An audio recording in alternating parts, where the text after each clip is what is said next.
All right, well, good morning, everyone, and welcome to another session of 30 Minutes With. This is Downtown Spokane's recurring webinar series in which we bring to you local industry experts and community leaders to talk about some of the more pressing topics of the day. My name is Kevin Campbell. I'm the Business Relations Coordinator for the Downtown Spokane Partnership and Business Improvement District. And today I have the pleasure of introducing our featured presenter, Jemma Riedel. Jemma is the Education and Outreach Advocate for the YWCA here in Spokane, and today Jemma is going to be discussing with us domestic violence and how your business can improve its awareness to the issue and how you can get involved and help, including participating in the upcoming month of October, which is Domestic Violence Action Month. So in a moment, I will pass things over to Jemma. I would like to remind everyone that we do record these sessions and post them online. So if you go to our YouTube channel, which is at Downtown Spokane, you'll find a catalog of every session we've done before. And you can also visit our website, downtownspokane.org. And under the events tab there, you'll find not only a list of the previous sessions we've done, but a list of all of our upcoming sessions as well as we get those booked. So, and of course, if you're already watching this on YouTube, thanks for joining us and taking the time. So with all of that, I'll now turn things over to Jemma. Jemma, thanks for being here with us today. We appreciate you taking the time and are looking forward to everything you have to share with us. So if you're ready, go ahead and take it away. Thanks. Yeah, I'm going to share my screen here. All right, you should be seeing my YWCA Spokane. Perfect. So YWCA Spokane is part of a larger network, YWCA USA, and we all share the same mission. We are dedicated to the elimination of racism, empowering women, and promoting peace, justice, freedom, and dignity for all. As a little history side note, YWCA USA is the oldest and largest multicultural women's organization in the world. We were founded in 1858. Locally, YWCA Spokane, we've been around since 1903, and we are the go-to place when it comes to serving women and families of intimate partner domestic violence. We serve about 17,000 women, children, and their families each and every year. Before I go too far in, I want to have this definition of domestic violence. So domestic violence, more broadly speaking, is an umbrella term. It is about violence, threats of violence between household members. We specifically work with survivors of intimate partner domestic violence, which we define as a pattern of controlling behavior used to maintain power in a relationship by one partner over the other. The kind of key difference is that how we define domestic violence, we're looking at people who are currently in a relationship or have been in a relationship that coupled intimate partner aspect. I like to go over a few myths relating to domestic violence because there's a lot of myths out there. One of the first really big ones is that domestic violence only happens to certain women. And in fact, DV can happen to anyone, regardless of their gender or citizenship status, their ethnic background, socioeconomic status, religion, age, you name it. We support survivors of intimate partner violence, no matter their gender, for instance, which that's also in itself a common myth that we only serve certain women. Another myth is that perpetrators are just out of control and need anger management. And so first to this, I would say that we know that abusers do not abuse everyone they meet. To their friends and family and coworkers, they can seem really charming and funny. They're often described as like a people person, but this may not be the case always at home. And then second, we know that domestic violence is a pattern of behavior. So it's not isolated one-off events. It's that pattern. It is intentional actions and tactics used to gain that power and control over another person. So to that effect, it's not, blind rage or anger issues. And so anger management is actually not a good solution, not a good treatment option for an abuser. Another big myth is that drugs, alcohol, stress, and mental illness cause domestic violence. And the key word here in this is cause. So substance abuse and mental illness can make a situation, more complex and volatile and dangerous, but those things do not cause the violence. Substance abuse then is not an excuse to be violent with a partner. It is the person committing the abuse who needs to be held responsible. It's the person who is causing the violence in that case. And then lastly here, there's a big myth that domestic violence is always physical abuse or only physical abuse. And it can include physical and be, emotional, but it can also be sexual and financial and digital. It can involve reproductive coercion, isolation, threats, spiritual and cultural abuse. And so when we limit the definition of DV to only physical abuse, we're leaving out a lot of other tactics that are being used. That can be hard to pinpoint at first as DV.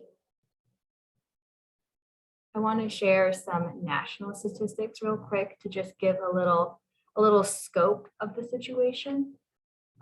So nationally, more than 1 in 3 women and 1 in 4 men have experienced rape, physical violence, and or stalking by an intimate partner in their lifetime. And the word stalking sometimes throws people off, but stalking is part of that definition. It's part of the legal definition even of DV because it's an intimidation tactic. Most female victims of intimate partner violence were previously victimized by the same offender. And this goes back to that notion of DV being a pattern of behavior. Young women between the ages of 16 and 24 experience the highest rates of intimate partner violence. And if we pause for just a moment to think about why maybe this age group is particularly vulnerable, it could be somebody's first relationship. It could be they went away to college and also their first relationship, or they're just not very experienced being in relationship with people who are also not experienced with being in relationship with other people. They don't have their family support system like they used to. So there's a lot of factors there. And lastly, on average, 24 people per minute are victims of rape, physical violence, or stalking by an intimate partner in the United States. I also would like to share very quickly some DV statistics specific to Spokane County. You may have heard already that Spokane County has the highest reported rates of DV in the state of Washington, which is about 14,500 DV calls to law enforcement annually. I've heard reports that it's our #1 call to law enforcement is DV related here. And then this just says that there are 3,300 DV cases and about 3,900 documented victims. Of course, what we know is that domestic violence is always going to be underreported.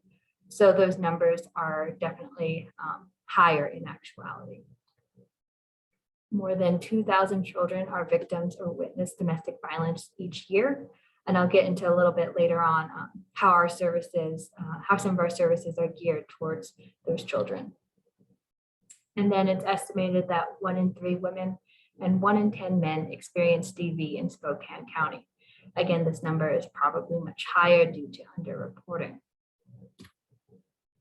All of that being said, I want to just drop our helpline. Our 24-hour help is always available by calling 326-2255 or emailing us. Last year, we received 5,012 calls on this helpline. And you don't have to just be a survivor experiencing DV to call the helpline. You could also be a concerned friend or family member who's just looking for more information or some resources, things of that nature. The best place to learn about our services is also going to be on our website, ywcaspokane.org/services. This is where we keep the most up-to-date information about our current services and offerings, given the ever-evolving COVID situation. We also have walk-in services available now for folks seeking domestic violence service support advocacy and housing advocacy. And all of this information is again on our website. Getting down to kind of our broad services, they can kind of be broken down into 3 large umbrellas. We have our Domestic Violence Service Center, our Women's Opportunity Center, and then our Child and Youth Services. Falling under that first umbrella is actually also our housing services. We offer a safe shelter, which provides temporary housing for women and their families fleeing DV. We have satellite shelters that are kind of apartment style that may be beneficial for instance, we've had like a dad and kiddos fleeing DV in those, or if parent has their older parent with them as well, that can be a good setup. Last year, we were able to serve 628 survivors and their children through our shelter and housing services, because of course the long-term goal of housing services is stable housing. And so our housing advocates help folks navigate their housing crisis and hopefully get them into a longer term situation. We also have advocacy support, which includes our DV support advocacy. It includes therapy, education, legal assistance, kind of all of that can fall under that group. Last year, we helped almost 5,000 survivors and their families find all of that and community through our services. I'm going to only briefly touch on this. It's just highlighting the differences between support advocacy and therapy, just because there's some general confusion. It's a bit muddy sometimes for folks. Our support advocacy is going to be about safety planning. It's going to be about teaching those coping skills in the moment, high crisis. Whereas therapy is focused on processing the trauma, alleviating symptoms. And so that's going to look like your more traditional therapy weekly appointments. And so it's hard to move into therapy and heal if you're currently experiencing a lot of those traumas.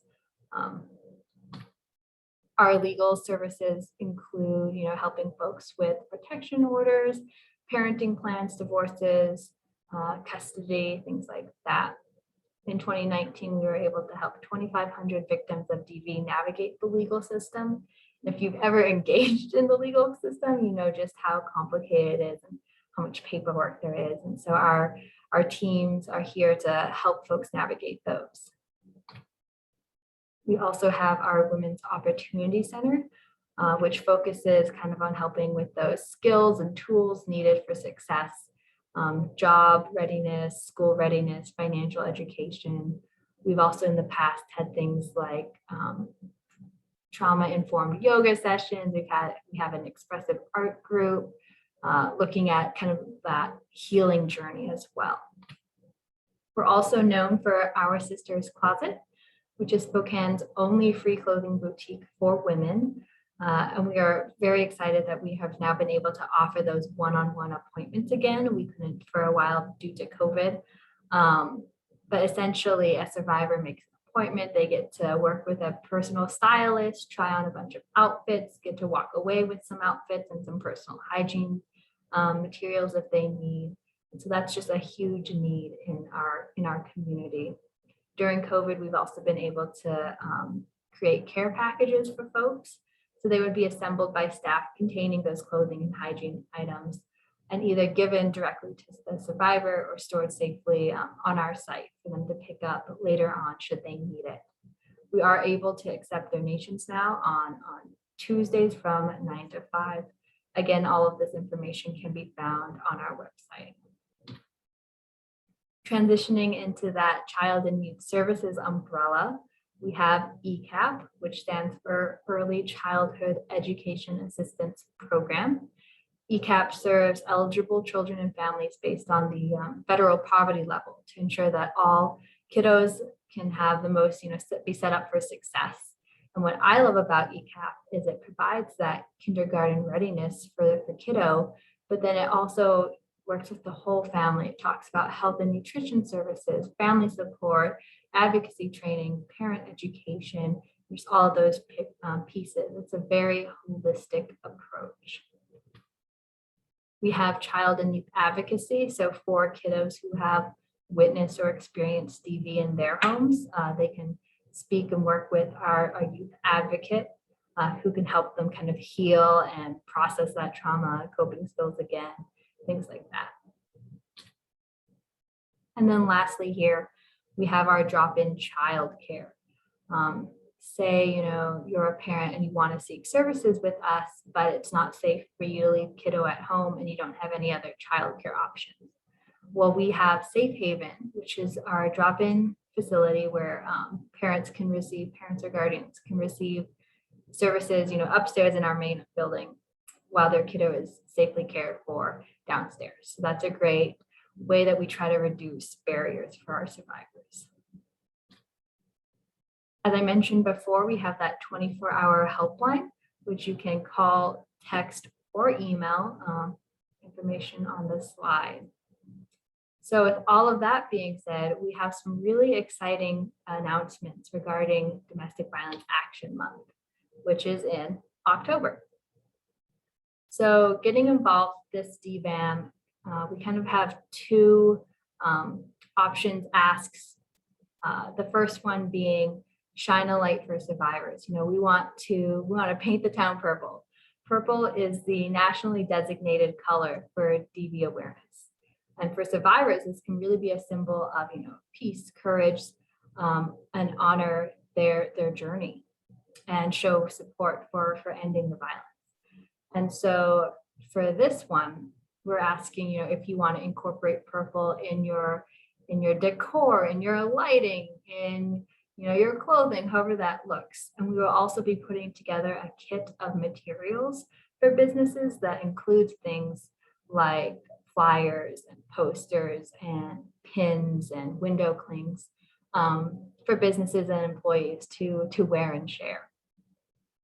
The second option for businesses who are able to, we have our Shop for a Cause. So October 18th through 23rd is nationally designated, is nationally recognized this year by YWCAs across the nation as Week Without Violence.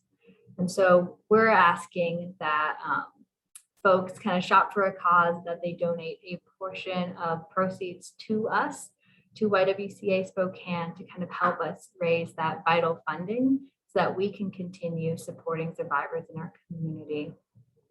And of course, with the Shop for a Cause, we will be advertising businesses that agree to partner with us in all of our DVAM, Domestic Violence Action Month, DVAM promotions, as well as encouraging the community to come out and shop with you during this Week Without Violence. Registration information and more can be found at ywcaspokane.org/dvam-business.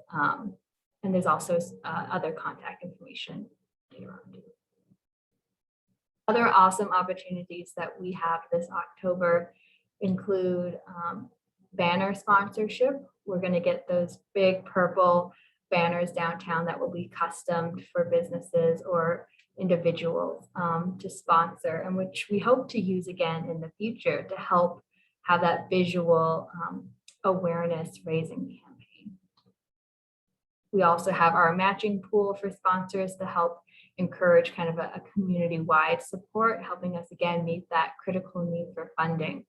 During October, our goal is to raise $50,000 to continue being able to meet the needs of survivors in our community. And then next week, actually coming up here fast, I will be hosting 2 trainings. They're called Domestic Violence 101, Recognize, Respond, Refer, one on Monday, one on Thursday. And these are free and open to anyone in the community. If you just want to learn more about intimate partner violence, we talk about warning signs, how to help somebody who may be experiencing DV, and more. And then this is just a calendar of some of our events that we will have happening this month. And then you can email questions regarding anything DVAM to dvam@ywcaspokane.org or give us a call at 509-789-9305. Thank you very much. Are there any questions? Well, perfect. Thank you, Jemma, very much. We appreciate all of that. Just to kick things off, earlier in the presentation, you had a slide talking about some of the myths behind domestic violence. And I was just kind of curious, could you kind of expound on the other, you know, when we say that domestic violence isn't just physical abuse, can you kind of talk about the other forms that it can kind of take? And then, and maybe as a side question to that, is the victim necessarily, especially when it's not physical violence, is the victim always overtly aware, you know, of the situation being abuse like that? Yeah, absolutely. That's a great question. And I'm actually going to start with the second one a little bit. So, you know, we think DV is that physical violence in part because it's what we hear a lot about. It's maybe more physically evident, but there are a lot of other kind of underlying tactics that can be used. And one of them, a big part of domestic violence, is isolation. When a survivor is isolated, it means they don't have that support system. They don't have people checking in on them. And so it's easier for an abuser to have more control over them. But isolation can look really innocent at first. It can look like, I just want to spend more time with you. Or, you know, partner says that your family doesn't like me, or they say, you know, it's us against the world. And so that language can sound really attractive at first. And so then we kind of slowly find ourselves in a situation where we're not hanging out with other friends or talking to our family. Economic abuse can be a really big factor in DV as well.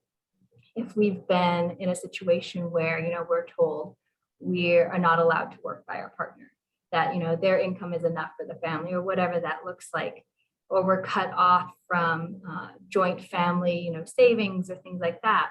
It just means that if we want to try to leave the relationship, it's really hard because how will we afford housing? How will we afford food?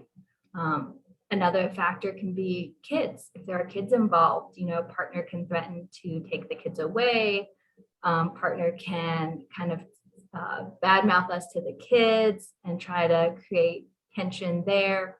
We may return to the relationship to alleviate potential abuse against children, things like that. There are a lot of other little tactics in there. And to your question of, are people aware of it always? No, they're not. And sometimes it's hard to pinpoint something as abuse. You know, if partner asks us to check in a lot, you know, oh, they just really care about us. They just want to make sure we're safe. Or, you know, could there be some more kind of controlling tactics underlining that? Yeah, and so can you dive in a little bit more too about why, because you know you had the stat about how many cases this go underreported. So what is there kind of a stigma behind speaking up, or how does that work? Yeah, this is the brief answer. It's yes, there's a big stigma about coming forward. You know, we may think that it might not change anything. We may think that we won't be believed if we come forward. Maybe our partner has threatened to, you know, seek full custody of the kids if we come forward. Maybe we have a lot of pressure from our family. For instance, they tell us this is, you know, the best relationship we've ever been in. We need to make it work for X, Y reason. Maybe we have religious pressures or cultural pressures telling us, you know, this is how relationships are. This is normal. We may be afraid to report for our own safety. We know that when a person leaves a domestic violence relationship, they are 70 times more likely to be murdered by their partner than at any other point in time in their relationship. So it's just very dangerous to leave. It's just a huge factor. And so from like a workplace setting, let's say there's someone in your workplace that you maybe suspect is in some form of abusive relationship. How, you know, what could someone do in that situation? Is there a way to broach that, you know, with the person, or is there someone, you know, at your organization that we can have reach out? What could someone do maybe in like a workplace setting like that with you know, while still being respectful to the person and you know, not overreaching? Yeah, absolutely. I would say the first thing, if, for instance, somebody tells you of, you know, some maybe red flag DV experiences that they are having at home, the first thing is to believe them when they tell you this, to listen and believe them. That's really big. And to kind of validate their experiences, to let them know that they are not alone, that, you know, you're here for them. I would also say, you know, you're more than welcome to call our helpline. Like I said earlier, even if you're not the survivor, if you want some more resources, at the end of the day too, we want to make sure that the survivor is the one who is, I like to say, who is driving the bus, who is being able to make those decisions.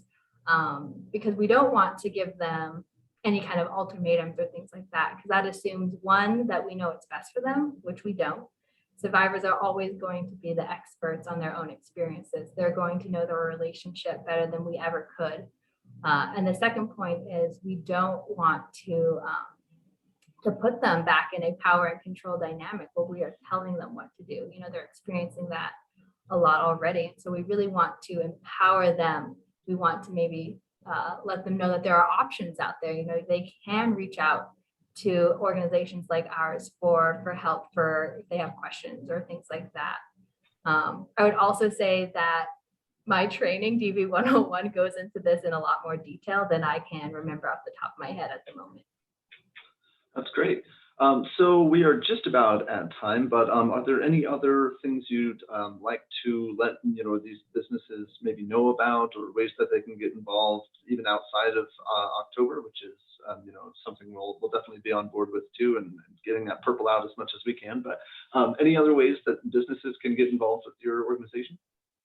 Yeah, I would say just DVAM is a great entry point, is a great way to learn more about our services, about the issue of domestic violence. And I would say continuing to, have employees attend trainings like DV 101, or just kind of raising general knowledge and education can really help as far as the work to end domestic violence in general in our community. Awesome. Well, great. Well, thank you, Jemma, so much for taking the time to share this information with us today. We appreciate it. If anyone is interested in any of our upcoming 30 Minutes with sessions, as I said, you can just go to downtownspokane.org and we'll be updating our future presenters there. Our next session will be Thursday, September 30th, and we'll be hearing from Kimberly Davis of Eastern Washington University's Office of Diversity and Inclusion, and she's going to be talking with us about how your office can better incorporate DEI, diversity, equity, and inclusion into its hiring practices, as well as your business's day-to-day dynamics. So thank you for everyone who's tuning in and watching. And thank you again, Jemma. We appreciate it and hope you all have a great rest of the day. Yeah, thanks.